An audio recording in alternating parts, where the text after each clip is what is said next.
Normalmente, a ver, cuando pensamos en someter a un oponente o, digamos, doblegar la voluntad de alguien, la mente siempre visualiza un choque de fuerzas, ¿no? Claro, es la imagen clásica, la escalada de agresión tradicional. Exacto. O sea, imaginemos por un momento la tarea de entrar a un patio que está resguardado por un perro guardián sumamente feroz, de esos que defienden su territorio a muerte. Uf, sí. La respuesta binaria que el instinto primario esperaría ahí es usar más fuerza. Tal cual.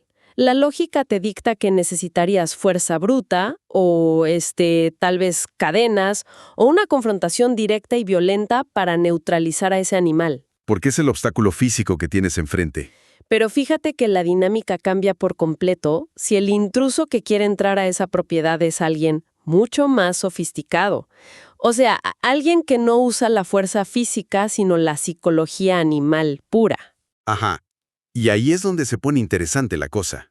Imagínate que este ladrón se para frente a la reja y mientras el perro ladra furioso, dispuesto a atacar con todo, el intruso no grita, No. no levanta un palo, simplemente saca un buen pedazo de carne fresca, se lo lanza a través de los barrotes y se retira en silencio. Un acto que, bueno, si lo analizas así de forma aislada, parece inofensivo o hasta contradictorio, ¿verdad? Totalmente contradictorio, pero el detalle está en la repetición. Al día siguiente, este individuo regresa exactamente a la misma hora y ejecuta la misma acción. Y sabemos cómo termina eso. Claro, porque semanas después de repetir este patrón religiosamente, el instinto básico de ese perro sufre un hackeo absoluto. Se reconfigura por completo. Sí, el animal deja de ver a la persona frente a la reja como una amenaza territorial. Ya no lo quiere morder. Ahora lo percibe como su proveedor exclusivo de alimento.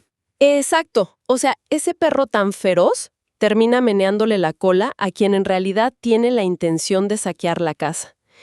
Y bueno, esta metáfora tan gráfica y la verdad tan inquietante no es invento nuestro. No, para nada. Es el núcleo de los documentos que tenemos sobre la mesa para el análisis de hoy. Así es, bienvenidos a esta inmersión profunda. Hoy vamos a diseccionar un texto muy fascinante del analista Carlos M. Castro llamado La teoría del perro bravo, método psicológico de sometimiento social. Un documento tremendo. Sí, la misión de nuestra charla es explorar desde la psicología de masas, la ingeniería social y las dinámicas de trauma colectivo que operan detrás de esta teoría. Pero, a ver, creo que antes de entrar de lleno, es fundamental hacer una pausa y establecer las reglas del juego para este análisis, ¿no te parece? Sí, 100% necesario. Qué bueno que lo mencionas, porque los documentos originales que vamos a desgranar hoy utilizan a Venezuela como su caso de estudio clínico principal. Exacto. Y naturalmente esto involucra material con una carga política innegable. Muy fuerte. Por eso, nuestro enfoque aquí va a ser estrictamente analítico, como quien mira a través de un microscopio en un laboratorio. Tal cual. Nuestra intención hoy es reportar de manera rigurosamente imparcial los conceptos psicológicos de este documento. Claro, o sea, es crucial que quede claro que no estamos tomando posturas políticas ni respaldando ideologías ni de izquierda ni de derecha. No, el propósito es traducir de forma objetiva cómo opera esta teoría conductual en la mente humana, más allá de la geopolítica. Dicho esto, vamos a desempacar este asunto, porque para entender cómo esa ferocidad natural muta hacia una sumisión donde el individuo literalmente agradece a quien lo oprime, tenemos que ver qué pasa en el cerebro bajo esta presión extrema. Y lo verdaderamente perturbador de esta estrategia, fíjate, es que ignora por completo el debate intelectual. ¿Cómo así? O sea, no busca convencer a la población con grandes discursos filosóficos o promesas ideológicas. Este método ataca como un rayo láser al sistema límbico de las personas. Ah, claro, el sistema límbico, que para quienes nos escuchan funciona como nuestra central de alarmas más primitiva, ¿no? Es el centro que gestiona la pura supervivencia. Exactamente. Lucha, huida y alimentación. Todo está ahí. Entonces, al atacar esa zona administrando el hambre, el método logra anular la corteza prefrontal. ¿Qué es la parte lógica? Sí, la corteza prefrontal es la que se encarga del pensamiento racional, el análisis crítico y la planificación a largo plazo. O sea, cuando el sistema límbico está gritando que necesitas calorías para no morir hoy, la corteza prefrontal básicamente se apaga. Se desconecta. Y el autor fundamenta esto en el conductismo más clásico, específicamente el condicionamiento operante de Skinner. A ver, intentando aterrizar eso a la analogía del perro. Esto significa que al asociar al Estado, que sería el ladrón en la reja, con un estímulo vital gratificante, como la carne o un subsidio, el cerebro aprende algo muy, muy peligroso.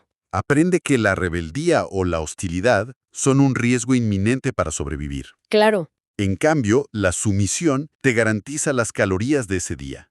Y a esto se le suma otro mecanismo clínico clave, que es la desensibilización sistemática. Que vendría a ser como esta habituación progresiva al dolor, ¿no? A ir perdiendo cosas. Exacto. Es un desgaste súper calculado. Al principio, la gente siente indignación por perder libertades o derechos económicos. Y protestan. Protestan, claro. Pero esa indignación es sustituida gradualmente por la costumbre. La mente humana, para bien o para mal, tiene una capacidad de adaptación aterradora. Te vas acostumbrando a tolerar atropellos mayores con tal de recibir la dádiva regular. Es como, fíjate, es como reescribir el código base de una computadora. ¿Una buena analogía? Sí. El instinto de protesta se borra porque el cuerpo prioriza la nutrición de hoy por encima del concepto tan abstracto que es la libertad del mañana. Pero, a ver, aquí me surge un desafío lógico gigantesco frente a la teoría. A ver, cuéntame. Volvamos al patio del perro un segundo. Si el perro tiene hambre, instintivamente puede darse la vuelta, saltar la cerca por la parte de atrás, irse al bosque a cazar o, no sé, buscar comida con el vecino. Claro, tiene alternativas. Exacto. Si hay alternativas de supervivencia, el pedazo de carne que lanza el ladrón en la reja no vale nada, no te condiciona. Entonces, ¿cómo hace el opresor para asegurarse de que la población entera no busque simplemente su propio sustento por otro lado? Wow, es que esa pregunta da justo en el clavo. Expone el requisito indispensable para que este laboratorio funcione. ¿Cuál es? El documento lo detalla como la necesidad absoluta de destruir el entorno. Clínicamente lo llaman el secuestro de la autonomía.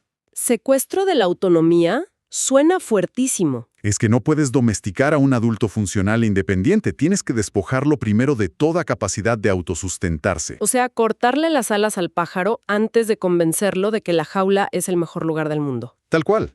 Y el texto original explica cómo en el caso clínico venezolano, esto se ejecutó mediante la pulverización del salario real y la destrucción del aparato productivo. Claro, el esfuerzo personal ya no sirve. Ya no garantiza tu comida.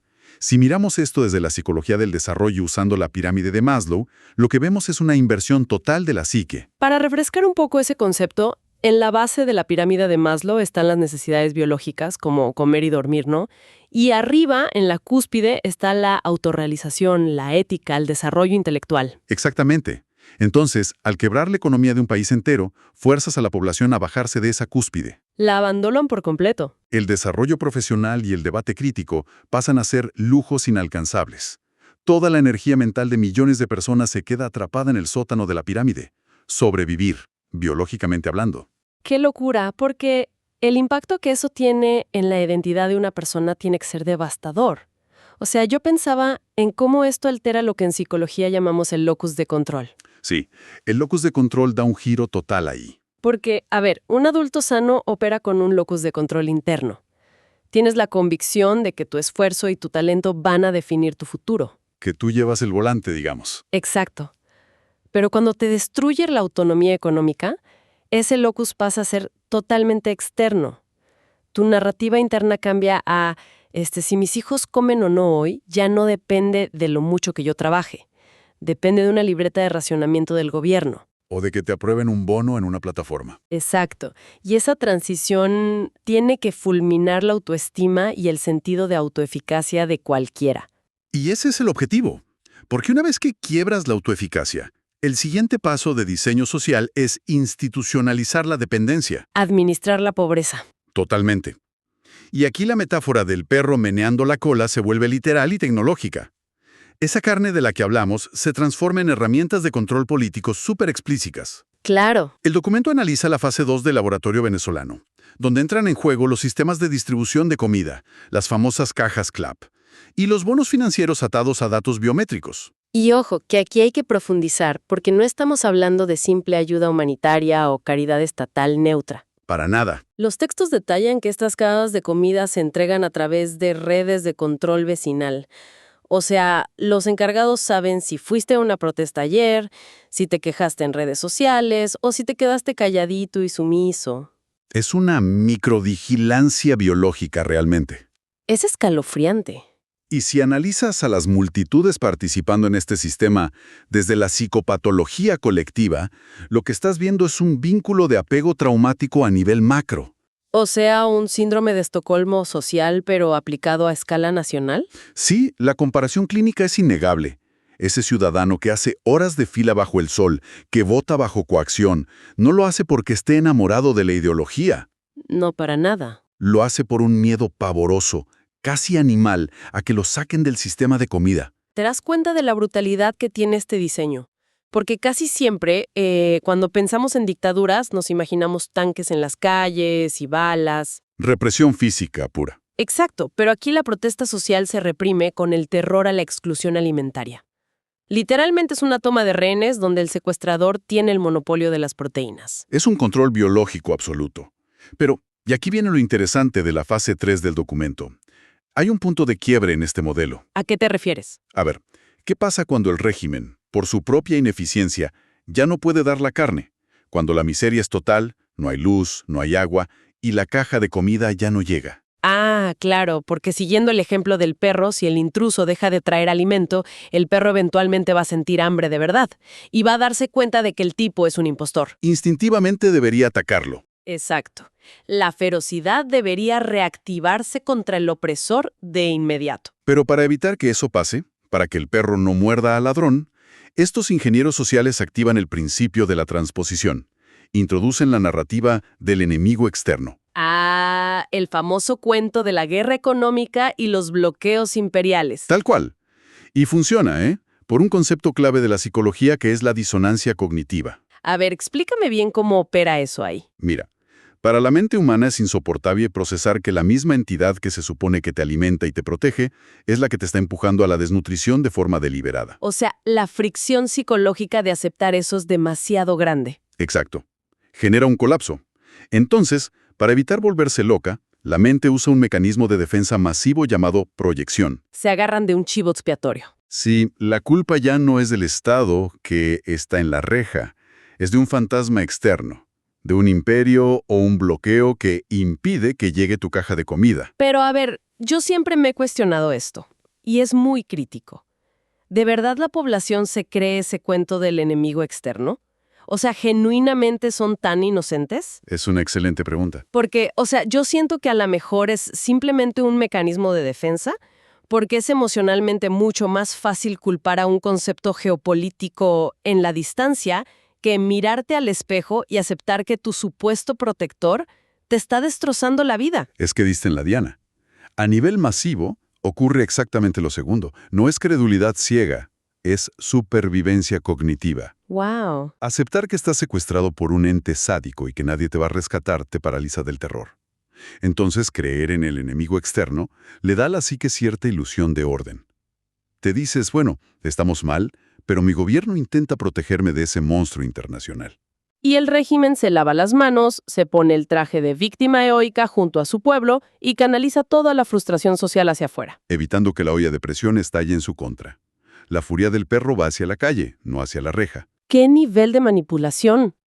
Y esto me lleva a pensar en el estado final de la salud mental de esa sociedad, porque vivir décadas bajo este estrés, bajo una escasez planificada al milímetro, eso tiene que dejar cicatrices incurables, ¿no? El documento diagnostica la etapa final de esto como indefensión aprendida masiva. Claro, el famoso concepto de Martin Seligman de los años 60, que también, paradójicamente, fue un experimento con perros. Sí, la conexión es súper macabra.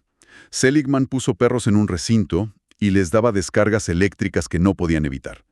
Al principio los perros saltaban y trataban de escapar. Como es lógico. Pero luego de un tiempo se dieron cuenta de que nada de lo que hacían cambiaba el dolor. Se rindieron. Lo peor fue cuando Seligman abrió una puerta para que pudieran escapar fácilmente de las descargas. ¿Y qué pasó? Los perros no se movieron. Se quedaron tirados recibiendo el choque eléctrico, porque ya habían internalizado que no tenían control alguno sobre su destino. ¡Qué fuerte! O sea que, extrapolándolo a esta ingeniería social, el ciudadano internaliza que no importa cuántas veces marche, ni cuántas calles tranque, ni cuánto trabaje, su realidad no va a cambiar. Su vida depende exclusivamente de un clic en una plataforma del gobierno. Genera una parálisis, una depresión social latente, digamos. Sí, es un cuadro de agotamiento cognitivo crónico. Toda tu energía física y psicológica se quema. Literalmente se evapora tratando de conseguir agua, electricidad o un paquete de arroz. Y este es un punto vital porque un pueblo que está operando en ese nivel de agotamiento carece por completo de lo que los psicólogos llamamos excedente cognitivo. Exacto. Ese ancho de banda mental que te sobra al final del día y que necesitas para tener pensamiento crítico, para hablar con tus vecinos o para planificar una resistencia civil a largo plazo. No puedes planificar una revolución si no sabes qué vas a cenar hoy. Exacto. La urgencia del presente canibaliza el futuro. Esa frase lo resume todo. El autoritarismo del siglo XXI no necesita generales militares ni utopías marxistas o fascistas para enamorar a la masa. No.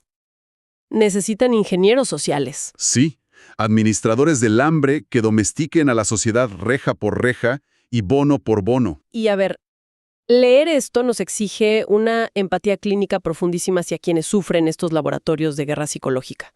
No podemos juzgarlos porque nadie es biológicamente inmune al hambre planificada. Totalmente de acuerdo. Y esto me deja con un pensamiento final muy provocativo para quienes nos escuchan.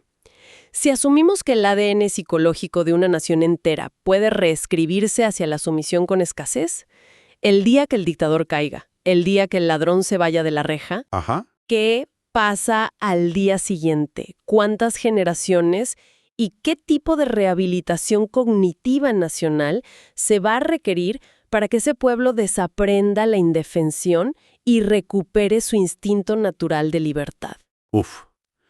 ¿Seligman lo demostró? Quitar los barrotes físicos de la reja es solo el paso número 1. El verdadero reto histórico es convencer a la mente de que ya puede salir a correr. Un reto monumental.